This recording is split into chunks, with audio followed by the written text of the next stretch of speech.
Hey, everybody. Welcome to this month's episode of the Riverside Project podcast. My name is Chandler James, and I serve on staff here as the Director of Church Mobilization. And on this month's episode of the podcast, you're going to get to hear a conversation that I was able to have actually with two of our staff members, Kathleen Cowie, who is our Director of Agency Partnerships here, and Simpson, who is our Director of Community Resources. Both are social workers by background, both are TBRI practitioners, and both are genuinely incredible people. And so you're going to get a chance to hear things like how they landed in the child welfare space, how they grew a passion for foster care, vulnerable kids and families. And you're going to get to hear a little bit about the programs that they run, some of the behind the scenes here at the Riverside Project. And so, I really enjoyed this conversation that I got to have with Kathleen and Caitlin. And so I hope that you enjoy the conversation too. And so with that being said, here is this month's episode of the Riverside Project podcast. Welcome to the Riverside Project podcast. We are mobilizing Houston to empower families and transform generations. We hope these conversations will give you a greater understanding of the issues facing our community and inspire you to find your place along the river.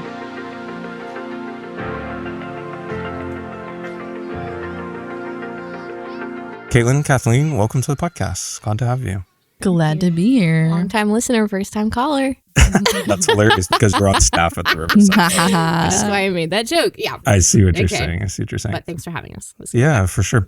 Well, so obviously you guys are staff members at the Riverside Project, and we get to serve on staff here together, and it's always a joy, super fun in the office all the time, things like that.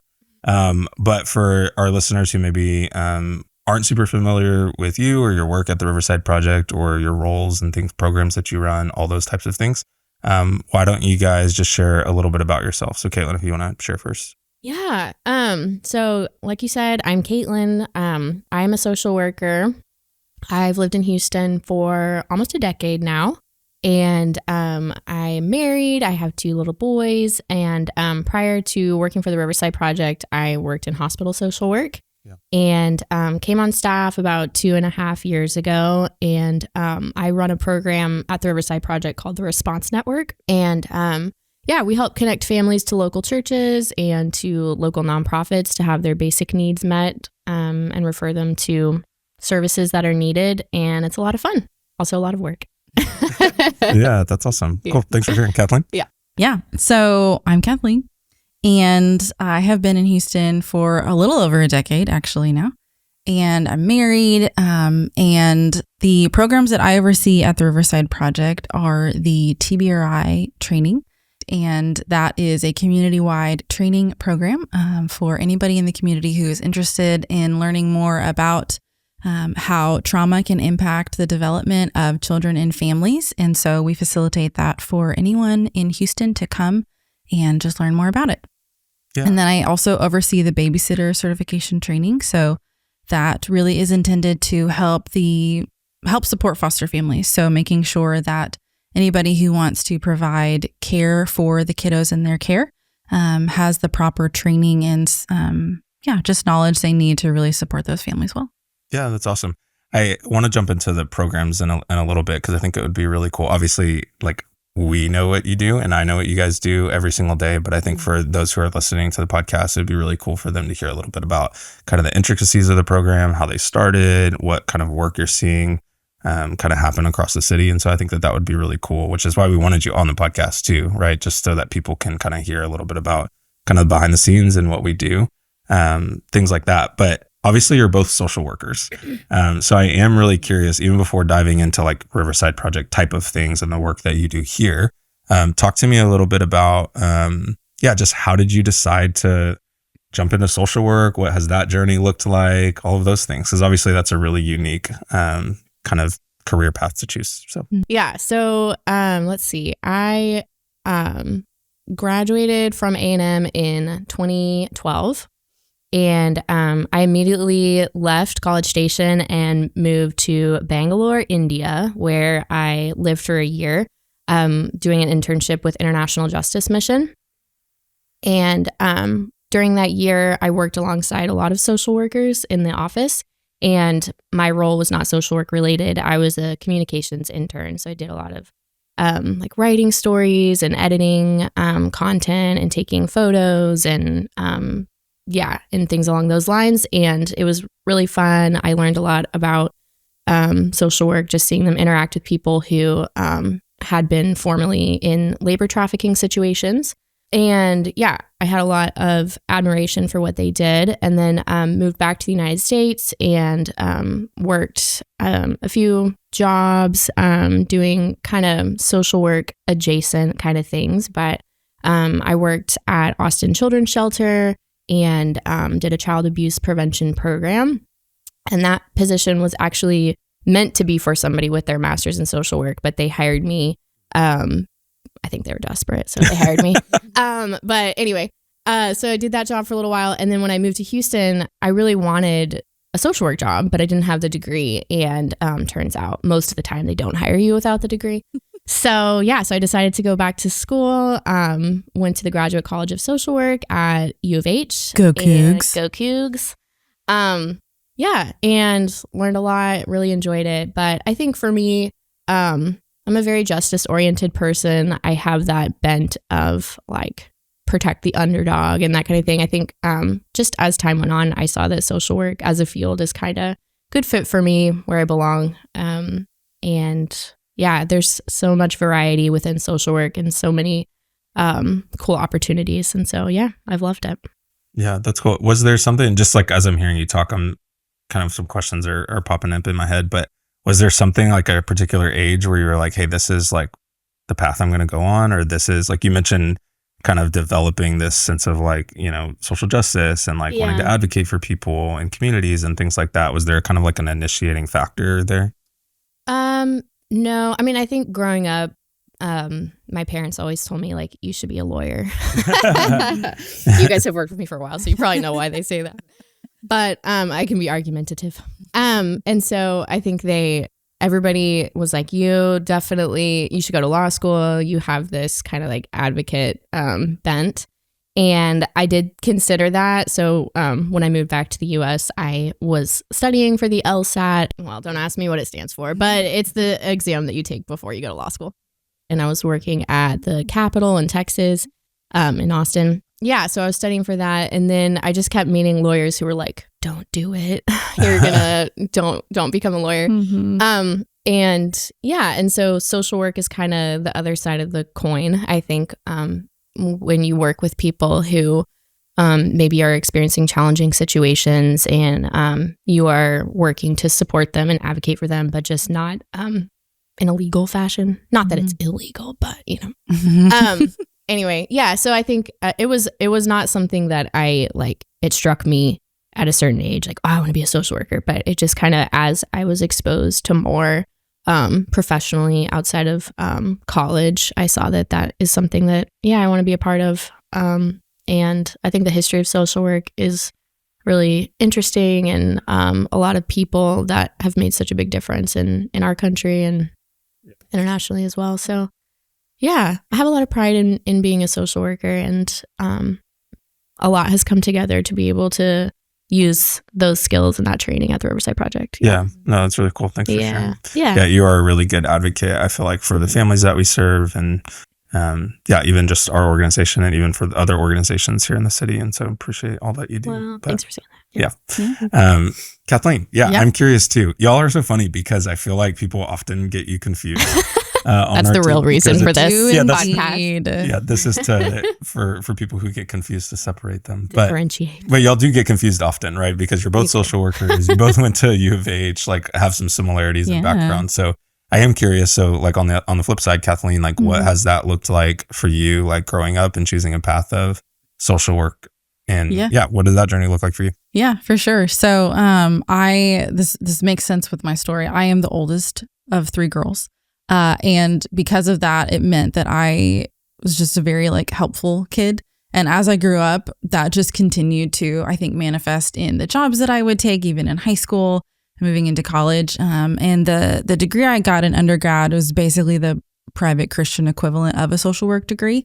And while I was in school, I ended up working at an emergency shelter for kids in foster care.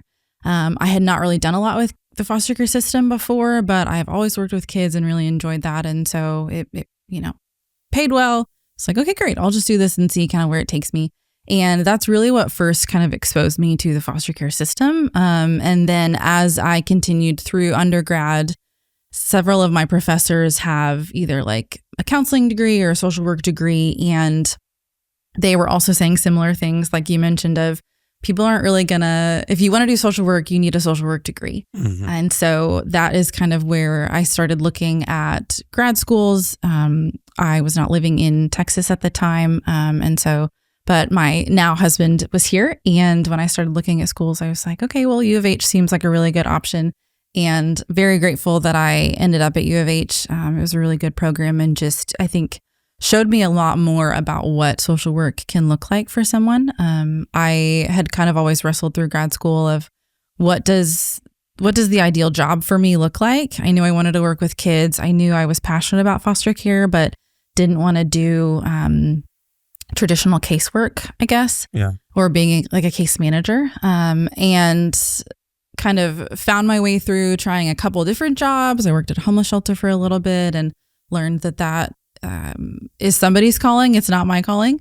And kind of through that process, ended up meeting Amber, and really realizing, okay, I think the world of foster care is where I want to be. And I think that the Riverside Project is the place that I can kind of marry all of the things that I am passionate about, whether, working with kids, working in foster care, but not necessarily doing the case management side of things. I feel like this job has really kind of, brought all of those things together. In just a really, really cool way. So that's kind of how I ended up in the field of social work. I really love it. I'm also really proud of the fact that I have this degree. I worked really hard for it, and it's something that, I'm really glad that I did. Yeah, definitely something to be proud of. I am curious and I'm curious for you too, Caitlin, here in a second, but for both of you, obviously you had jobs prior to coming on staff at the Riverside Project. You mentioned, Kathleen, like working for a homeless shelter, things like that. I am curious, and you have a really unique story because as it sits, I think you're like have the most tenure on the staff now. Yeah. You just hit the 4-year mark, which is really cool, or a 5-year organization. So it's really cool. Yeah. And I always love hearing kind of your story about how you originally got connected to the Riverside Project, how you joined the staff. And you mentioned a little bit about meeting Amber, but I wonder if you can share a little bit about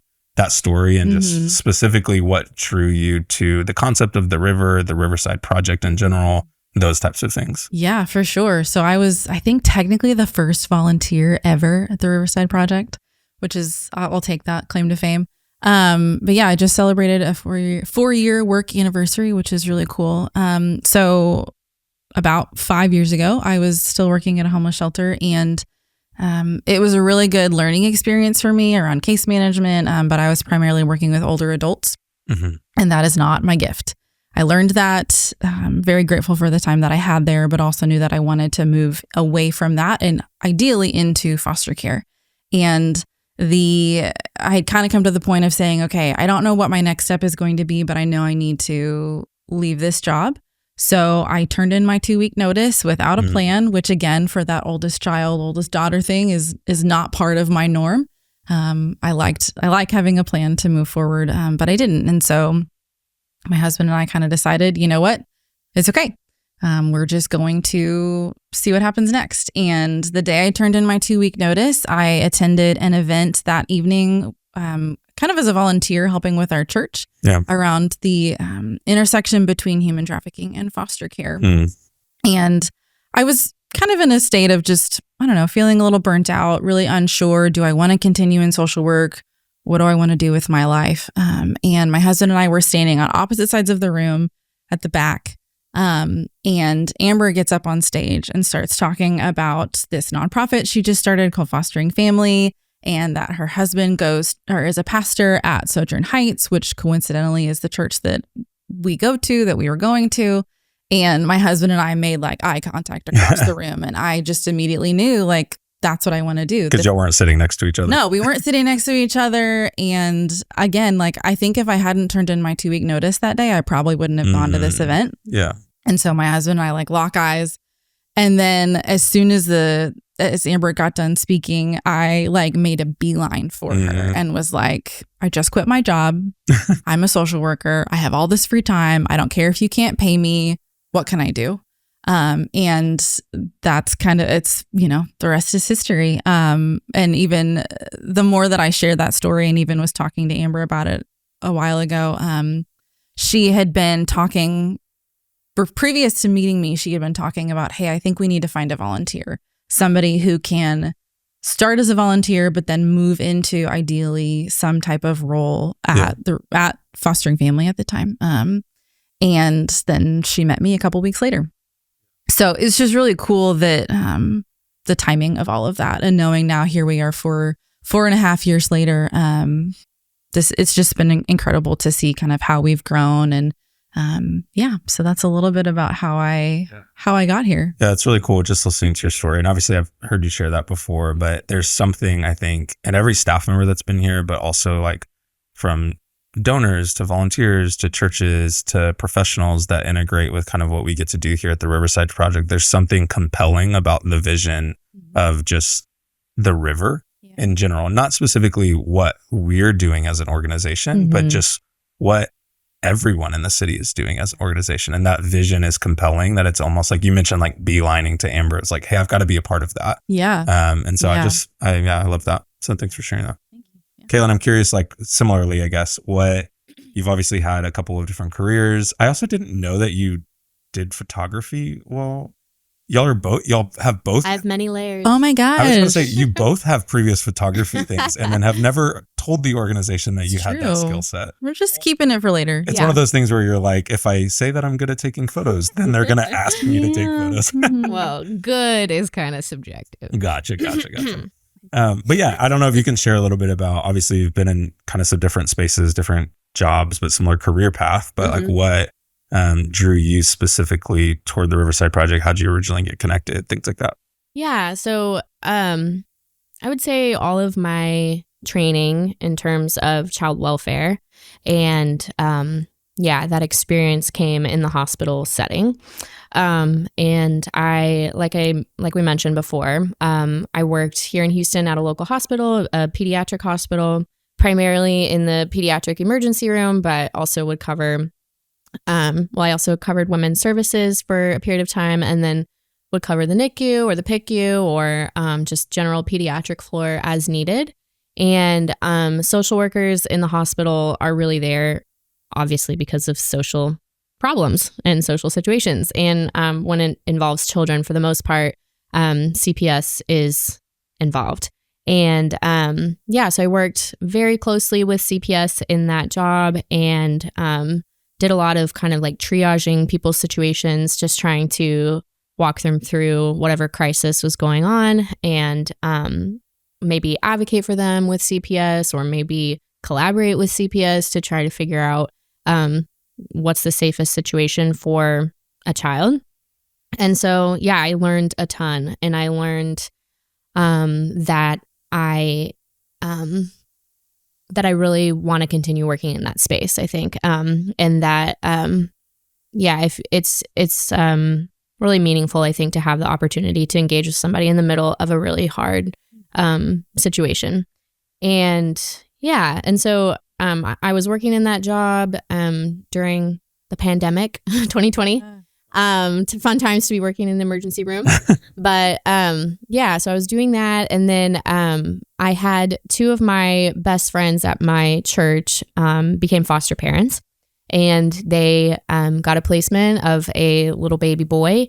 And my husband and I really wanted to get certified to babysit so that we could support them. And I knew a fostering family. And so I probably emailed Kathleen, and got set up. We got certified. Yeah. So we went through that process. We got certified to babysit, through Fostering Family, what we used to be called at that time. And so I met Kathleen, and then later those friends went on to adopt that little boy. And I saw Kathleen again at the adoption party. A job became available shortly thereafter. I think it wasn't too long after the adoption took place. And yeah, I decided to go for it. It was for a social worker, and like I said, I'm so grateful for that opportunity to work in the hospital, and it was really invaluable experience. But I was ready to be kind of on the other side of the crisis, and to be able to continue working with kids and families, but just in a different capacity.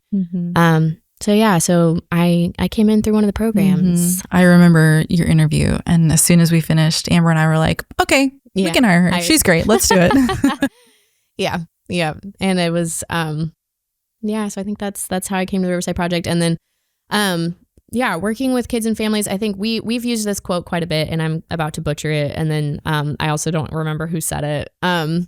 Project Douglas, maybe the one about, it's easier to build strong men than to repair. It's easier to build strong children than to repair broken men. And, that really resonates. And I think that's kind of at the heart of behind why a lot of people decide to work with kids, right? Because you're trying to make a difference in their life at a point when they're so formative, and when they are just like little sponges and they're soaking up all of it. And so we're supporting families as they nurture relationships with kids, and that's so important. So I'm glad to be part of it. Yeah. I was going to ask, like, in hearing both of you kind of share a little bit about how you got connected to the Riverside Project, like, and I know this may sound like a simple question, because obviously anyone or any organization who's doing work with vulnerable kids and families, obviously it's really important.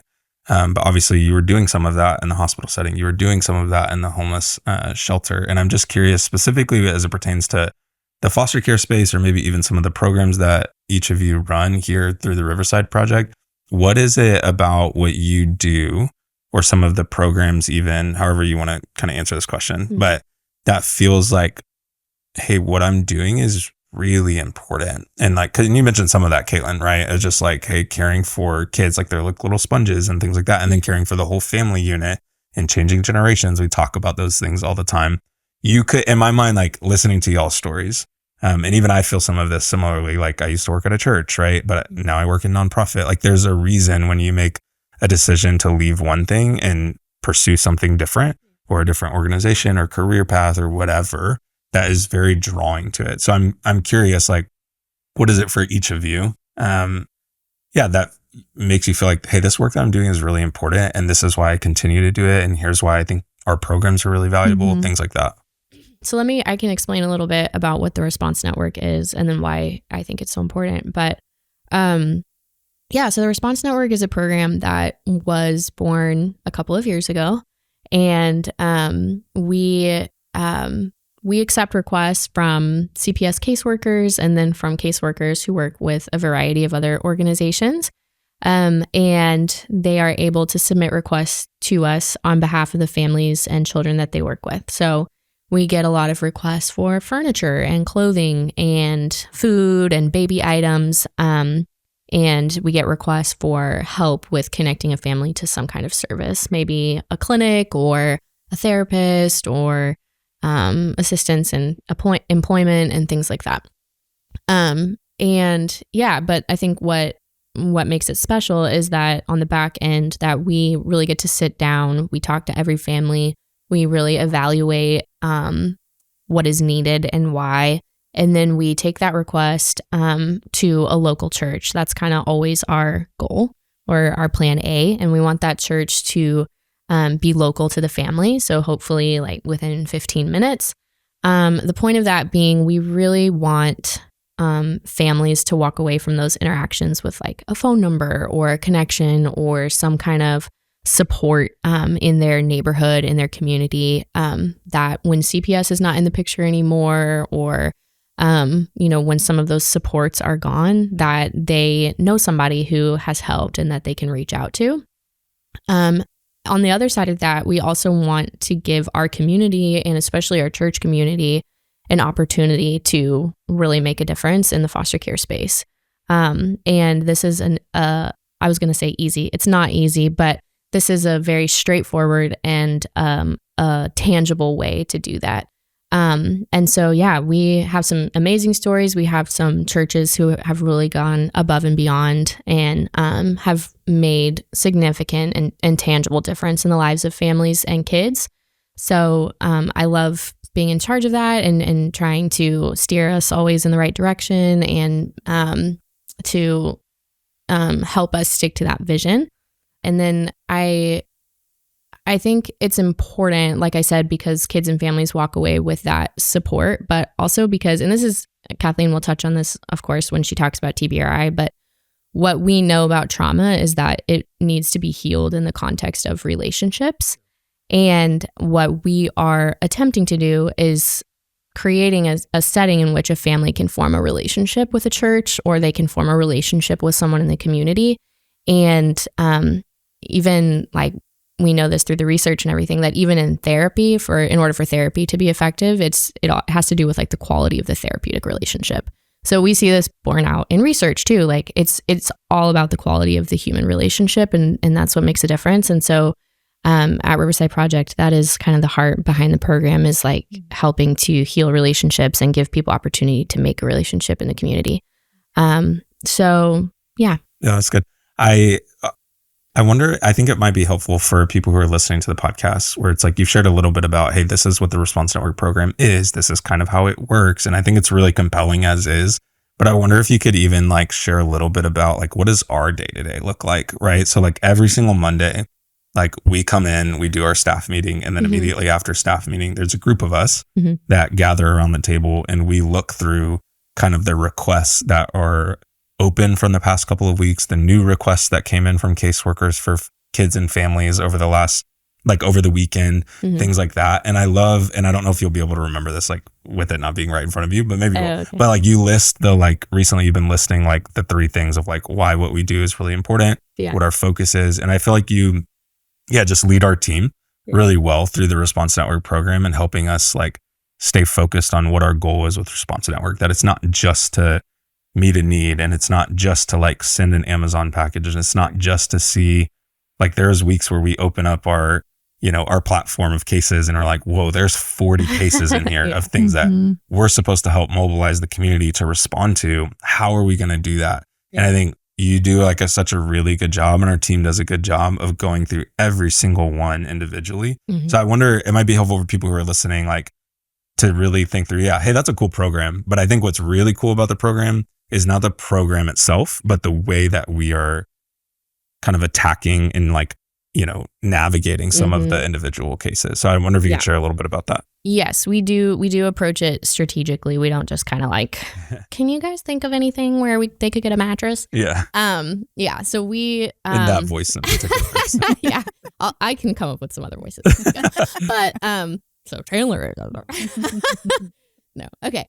Yeah. So on Monday, like you said, we sit down together as our Response Network team, and then we sit down together as a church mobilization team, the group of us. And we really give careful consideration to every single family that comes across our caseload. And that is so important to me, because I think a lot of these families and a lot of these kids have their names brought up in meetings in a negative way, right? This is what their case history is. These are their behaviors. This is how many placements have failed, et cetera. Or, this family, this is their income. These are the challenges. These are their history with the department, XYZ. These are the kinds of things that come up in meetings typically.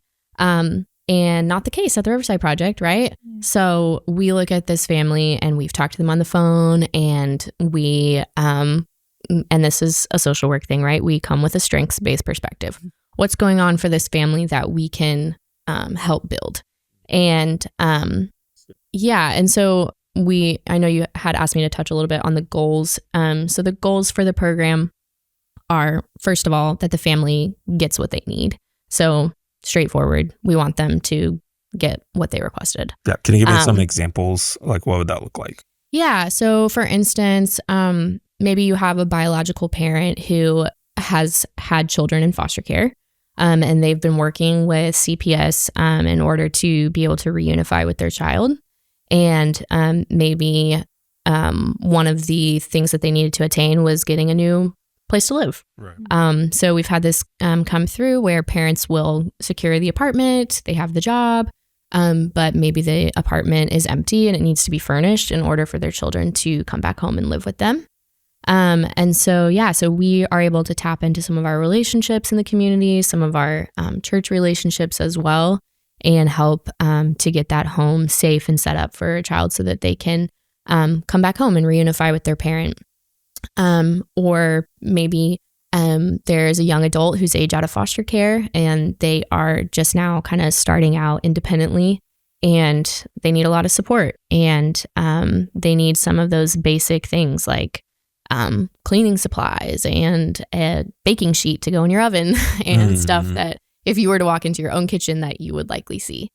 And so we first and foremost, the goal is that the family gets what they need. Every once in a while we get things that are like, nah, you don't need that. And we're happy to say that's why we have a social worker. Yeah. And that's why we give careful consideration, right? We're not going to ask one of our partners or one of our church connections to help us get something that's just, superfluous. But so the family gets what they need. And then another goal is that the placement is stabilized for that child. So you might see this when a child is placed, for instance, in kinship care. And that kinship family might be in need of some assistance to get those items in their home that are needed for licensure. So they're trying to become a licensed foster home and they need fire extinguishers on every floor of their house and they need smoke detectors and they need baby safety locks and things that financially it starts to add up. And for some of these families, that's a burden. And so we try to alleviate that burden, help them to get what they need, but also in service of making sure that placement can go the long run. Yeah. And when you're talking about kinship, just for people who are listening, that maybe they don't know what kinship means. Can you describe Yeah, so kinship refers to a situation where a child is in foster care, but they are placed with a relative. So that relative might be grandparent, might be aunt or uncle. There's a term called fictive kin, which describes like a family friend, basically, who's filling in for that role as a relative. And they are fostering, but it is just for a child that is likely related to them. And sometimes those families can struggle to access the same resources as a traditional foster family. And so we exist to support them in that and to kind of stabilize that placement so that a child is not moving again just based on the fact that a family is struggling to meet some of those financial burdens. And then, another goal of the program is that caseworkers kind of walk away after an interaction with the Riverside Project, knowing where to turn to get certain resources. Maybe it's not us over and over again. Maybe we are able to provide some insight into where they can find help and also that they just feel supported in their job by us. So those are kind of the main tenets. And then and then we do strategize. So we go, like you said, we go case by case, look at every family, where do they live? And we can see on a map where are the churches that we're connected to close by to them. And we kind of are tuned into what is the situation at that church, kind of what is their capacity to help look like. And we create a plan A and then sometimes a plan B and sometimes a plan C right. for every family. No, it's really good. And I love what we get to do every week because it's a big part of we want to get the needs met. But I love kind of what you shared, even how we approach kind of mobilizing the community and some of our partners and some churches that we're connected to, that the goal is not just to get the need met, that It's actually to we don't just want to get kids out of the water, get families out of the water, but we actually want to keep them on the side of the water. And Response Network is such a huge part of that. And so is your programs, Kathleen, which I know we'll talk about in a second. But Response Network is a huge element of that, right? That, hey, we're not just email blasting 10 churches in a particular area. Hey, can anyone help this family, right? We're not trying to operate out of scarcity in this mindset of we're just scrambling to get a need met. Because we understand at the end of the day, we want to keep these kids and families out of the water completely for years to come and for generations, right? And so it's such a big thing that you get to lead and our team in, and even our church mobilization team to a degree, into figuring out ways that we can, just really keep families on the side of the water. And I love, we've even started mobilizing like, hey, if it's a family that only speaks Spanish, like let's not send somebody over there to deliver a need that doesn't speak Spanish, right? It's the intentionality of the program. I think you do a really good job. It's just like, hey, we got to be really intentional because these are people, and people and relationships are intentional. And so I love that. But yeah, Kathleen, I know honestly, you've worked on some of that side of stuff as well. But some of the things that you do with, maybe you can even start with TBRI, like kind of even overlaps with a lot of our programs that we do. And it's so vital to some of the work that we get to do in a variety of the different programs that we run. TBRI in a lot of ways feels very central and kind of lays the foundation for so much of the way that we approach some of the relationships that we have in the city. So I wonder if you can start kind of even talking about some of that program where you see overlaps, things like that. Yeah, for sure. So as you mentioned, I oversee our Harris County TBRI Collaborative. And that really started because we wanted to create more access for people in the general community to come get trained in TBRI. So I know we've said it a lot, but trust-based relational intervention is what it stands for. And TBRI is really a framework for how we approach serving children and families that have experienced significant trauma in their history. So it could be when you're working with a kiddo, but it also could be when you're working with their parent or when you are interacting with your coworkers or a caseworker, really understanding that they have a history that we don't fully understand and there might be trauma in that history. And so that needs to inform the way that we interact with them. Yeah. And I think that's part of why I really love the work that I do at the Riverside Project, because I have done the direct practice or the direct care work and really found that that's not where I feel like my strengths are. But the programs that I do oversee allow me to take care of those people that are doing the direct care.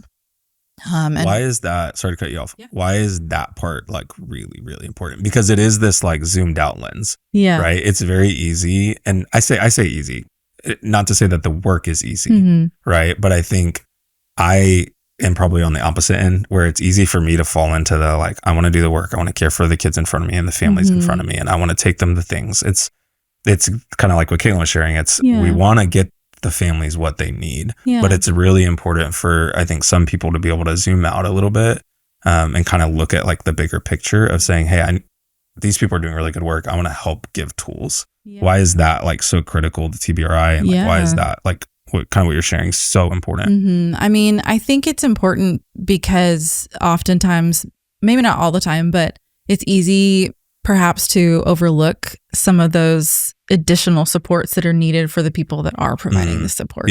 Which I think also I feel more passionate about that because of my social work experience, right? And knowing that, hey, if you're not caring well for yourself or if somebody's not helping you care well for yourself, and then you're expected to go provide support to a bio family or a kinship family or do a therapy session with a kiddo, like if you're not coming from a place of health, it's going to be really hard to do that well.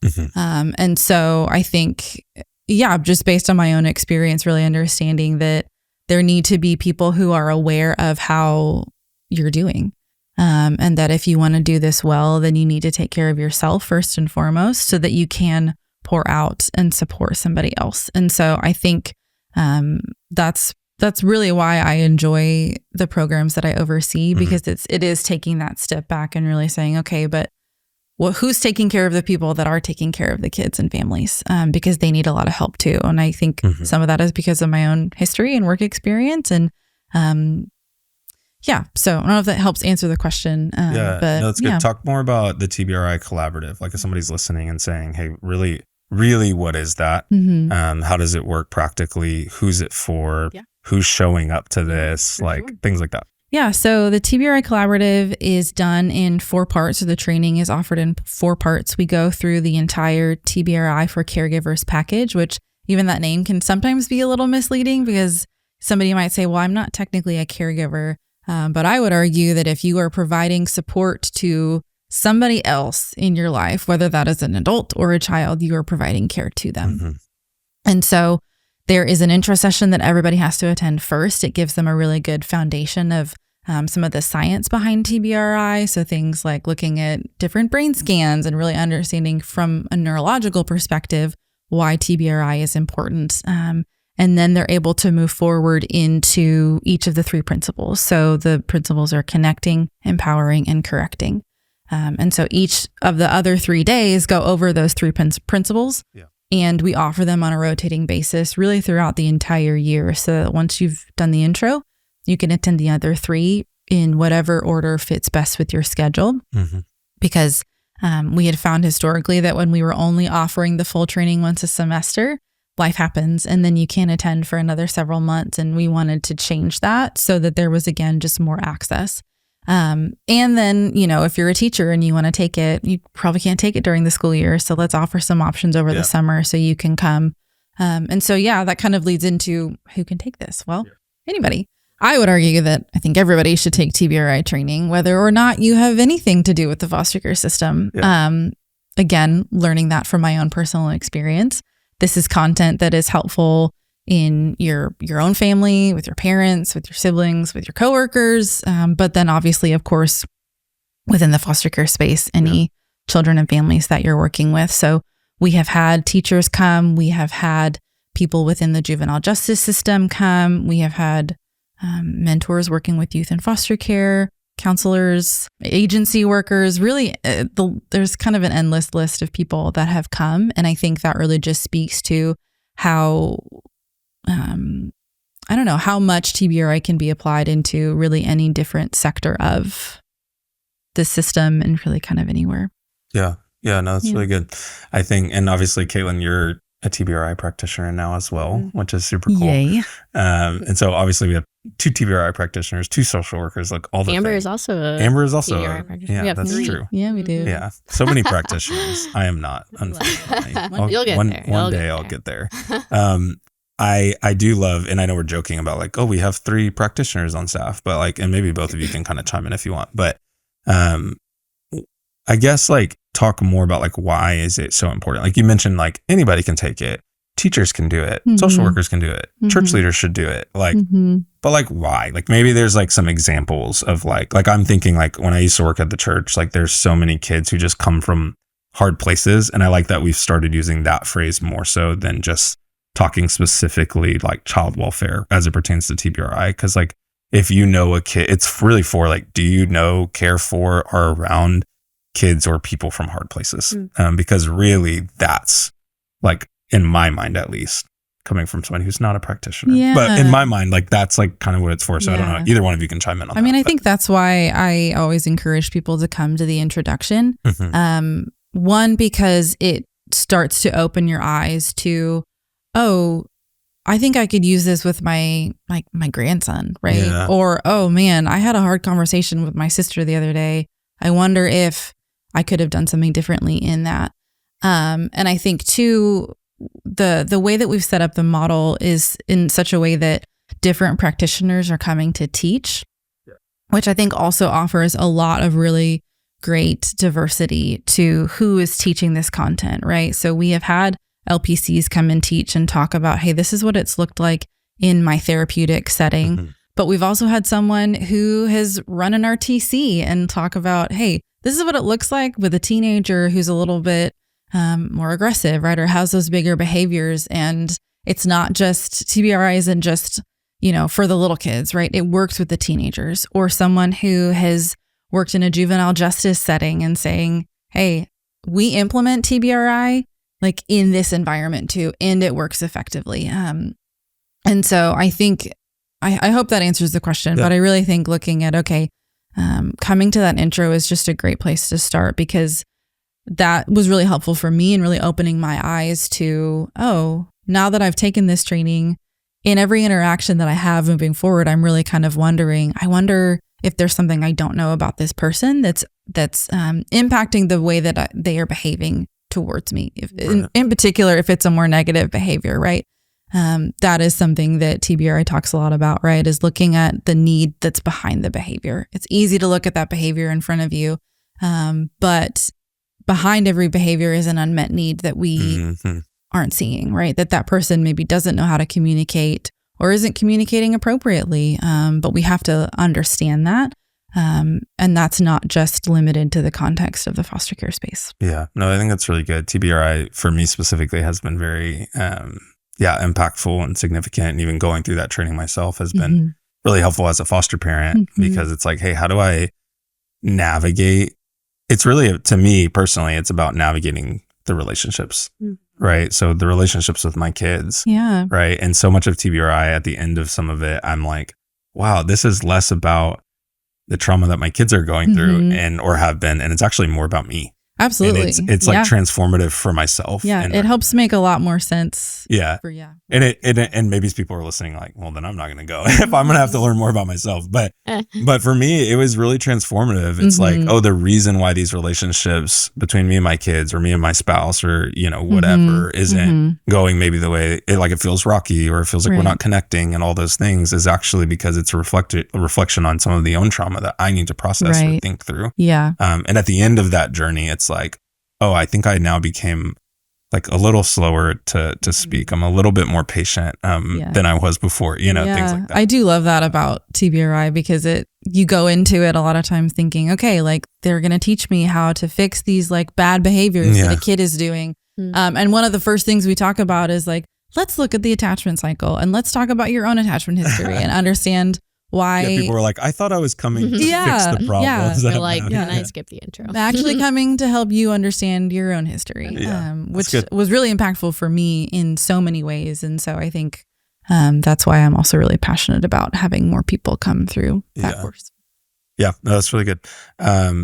Wanted to give you like a little bit of space to share also about babysitter training. And I loved how you kind of framed up like the work that you do is really helping or supporting those that are really doing much of the direct care and work. And obviously babysitter training is, and that collaboration, was kind of how the Riverside Project at that time called Fostering Family, like kind of initiated. And so I wonder if you could share just kind of briefly a little bit about that and why you find that work important.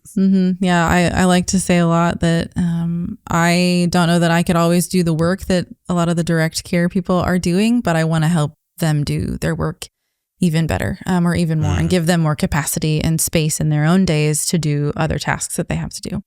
So yeah, the Babysitting Collaborative is really the flagship program here at the Riverside Project. Flagship program. I guess that's the right word. I don't know. Yeah, okay, sure. Great. Yeah, we call it that. Well done. You learned something. Every day. And it really came from Amber's own experience of identifying, hey, I wonder if there's a way to streamline the process of becoming an approved babysitter for a foster family. Because there's lots of paperwork, there's lots of trainings. And if you think from kind of a licensing perspective, somebody who's working with a foster family has a lot of paperwork they're already trying to deal with. And so then to add on the paperwork for a babysitter is just more paperwork to handle. So again, I can't be the one licensing a family, but if there's a way that I can help collect the paperwork that you need to approve a babysitter, and then it's one less step for you or 5 less steps for you, I want to be able to do that. And so this really is a streamlined way to complete, I would say, a majority of the training that you may need to become an approved babysitter for a foster family. So we're not the ones that are approving a babysitter, but we collect all that paperwork, and then I send it over to an agency worker who then processes it and kind of does the final pieces of that approval. So I spend a lot of time emailing babysitters, making sure they've done their paperwork or completed a training or sent me their certificate. But again, it really is intended not only to support a foster family and help more people get through that process to be approved for them, but it also is meant to support the caseworkers that are doing really important work by supporting that foster family. And I guess could you give a little bit more context? You're saying it's obviously supporting the family, and it's obviously supporting the worker and the agency, but it's supporting them because it's like, for the agency, it's like, that's a lot of paperwork that they have to process. And sometimes families are like, hey, I want to be a babysitter. They start that process and then they kind of don't finish the paperwork. And so then the agency is like having to do a lot of follow-up. Yes, and so what you're doing is a lot of the trying to take some of that load. Yeah. Hey, agency workers, or agencies, you don't have to constantly follow up. We'll follow up with these people for you, and we'll kind of weed it out. Yes. Yeah, exactly. Kind of just take the load off. Yes. Yeah. I think that's a good way of putting it. And then, thinking from the foster parent perspective, Foster parents, I'm sure you can understand, right? They need support and they need a break. And they need to go on a date night. They need to go get groceries. They need to go get coffee by themselves, right? And so the process to become a babysitter can sometimes feel really daunting and overwhelming.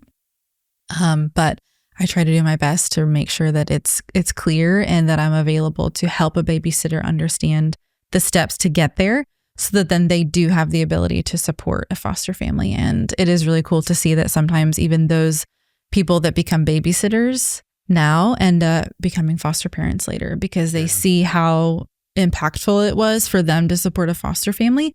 And it gives them a better idea of, oh, I think I could do this if I can have the same kind of babysitter support that this family had.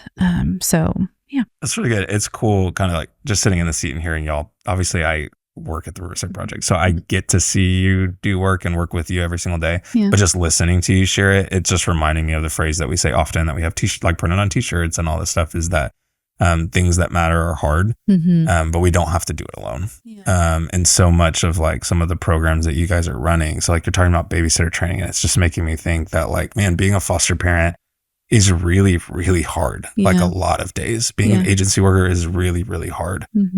So it's the acknowledgement of, hey, the things that you're doing, like things that matter are hard. Yeah. And the work that you're doing is really hard, but like we don't have to do it alone. So let's create initiatives and programs and structure and really a system, if you would, right, that works together and is collaborative, right? So I love even TBRI collaboration, like that training. If you look in that room, it's really cool to walk into that space and be like, there are educators in the room. There are, police officers in the room. There is counselors in the room, agency workers, group home leaders, like professionals, all of it, is the idea and the mindset of saying, hey, let's come alongside these families and not just do isolated work on our own, but to actually do it together. Yeah. And knowing that like, hey, this may be something that we can't offer within our organization, but I'm going to find someone who can help you.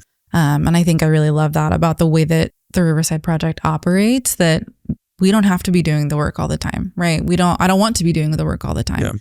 But I know what our like scope is and what we can do. And if that's not something, if something you need is not within our scope, then I'm going to find someone who can help meet that need for you. Yeah, for sure. That's good. Cool. Well, as we kind of come to like the end of our conversation, I am curious if, and either one of you can go first, but if there's like a story in some of the work that you do or the programs that you run that kind of sticks out to you as like, hey, like I'm really, whether it's you're really proud of this or this was a really cool moment or something like that. So whether it's a response hour story from TBRI, whether it's personal or something that you've had kind of show up in the work that we do. Yeah. That's a good question. Yeah, there's so many. Sometimes it's not that I'm drawing a blank. I'm trying to think about what's a good one. This is not necessarily a specific story, but it's more of just example of like, we've had situations that bring together so many people to help. And I think those are the ones to me that stick out when it's not just like, hey, cool, we had one church or one organization that was able to provide these items and they met the family, which is of course a win. But we've had, some really complex situations come through, and there have been times when like maybe two churches have come together to serve a family, and also nonprofit stepped in there to provide what they do, and a medical provider also went out, or so I do have one in mind now that I've said all that. So we had a case come through for a biological parent, and she was new to this country, and her spouse was not with her. He was deported back to his home country, and she was really struggling to just to, keep up with the everyday bills and all of that kind of thing. And she was, single mom and had a child that was disabled and used a wheelchair for mobility. And so, they're living in a very low income housing and just tricky situation. And also, don't speak English. And so there's just kind of a lot there, a lot on the plate. And there is a church in their community that was able to provide some basic needs. And then there was also a cleaning service that we're connected with. Shout out Maid Pro. And they were so generous and offered to clean the home and just kind of make it a nicer environment for the family. So they did that for free. They cleaned the home. And then, we also, this wasn't something requested, but we also identified like this child is special needs. He's in a vulnerable situation and probably in need of some good quality health care. We're fortunate to be connected with Texas Children's Hospital. And so we were able to connect him with a community health worker through one of their programs. And we were able to sit down with her after the fact, and she just blew me away with how she just went so above and beyond for this family. So she accompanied this mom to an immigration appointment and helped advocate for her at that appointment. She brought over like McDonald's and cake and balloons for somebody's birthday. She helped this mom navigate some issues with a neighbor, with a landlord. And she continues, like, she has a relationship with them. So she, she's available over phone to help this mom kind of figure out how do things operate here. And this request came from CPS, and we could never expect for them to be able to do all of that. Yeah. For sure. And also, the Riverside Project, we also didn't do all of that. We helped to make a connection. That really is what we did. And it's just incredible the people in our community who are willing to step in. So that was pretty cool.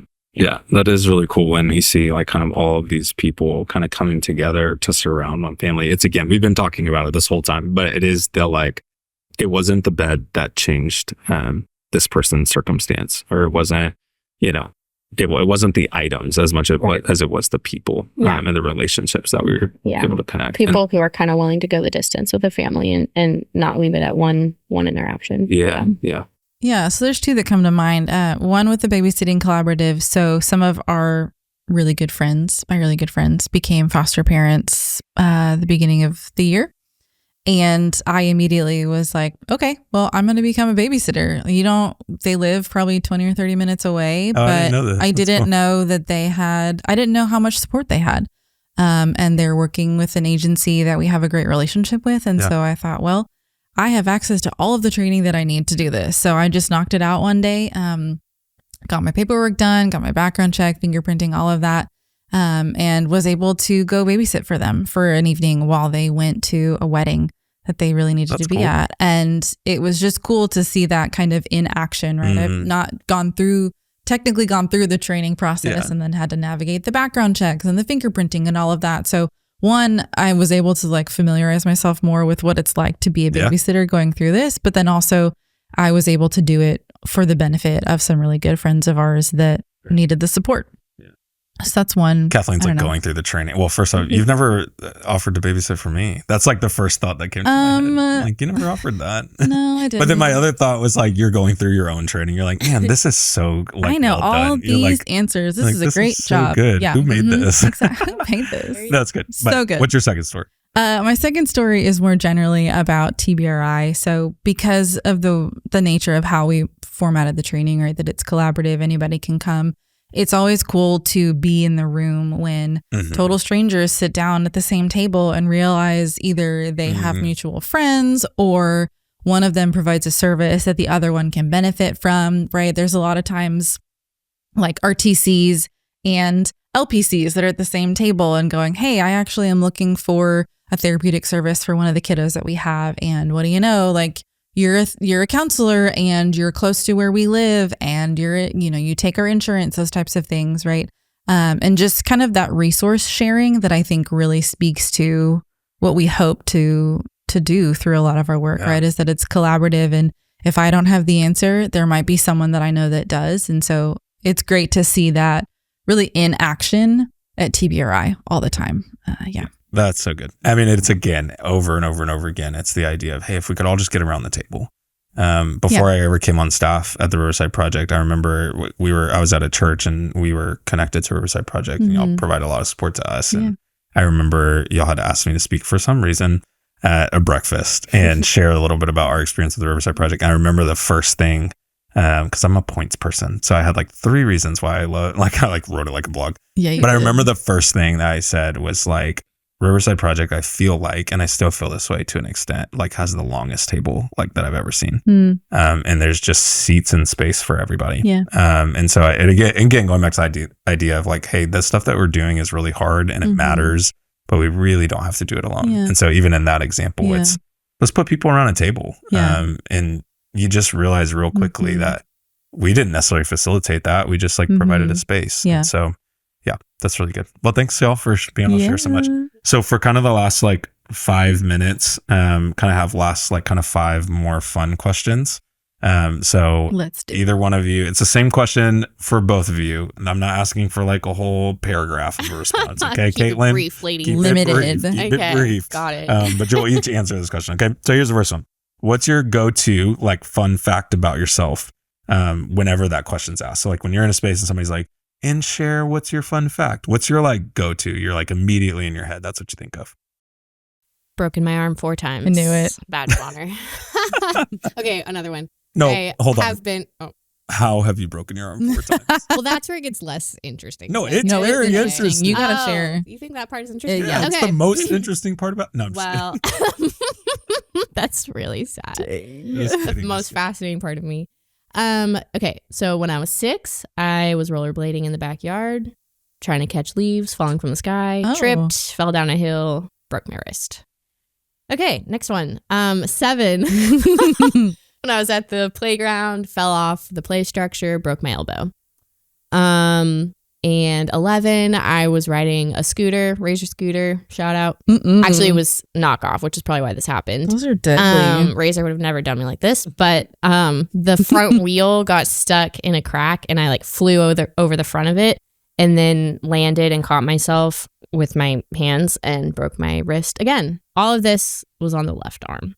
And then as an adult, I did not learn and I decided to go roller skating again and was terrified the entire time, held my husband's hand, and then I was like, you know what, I'm done. I'm going to go sit down. So he escorted me to the side of the rink, and right before I was off the rink, I just fell, caught myself again, broke my right wrist.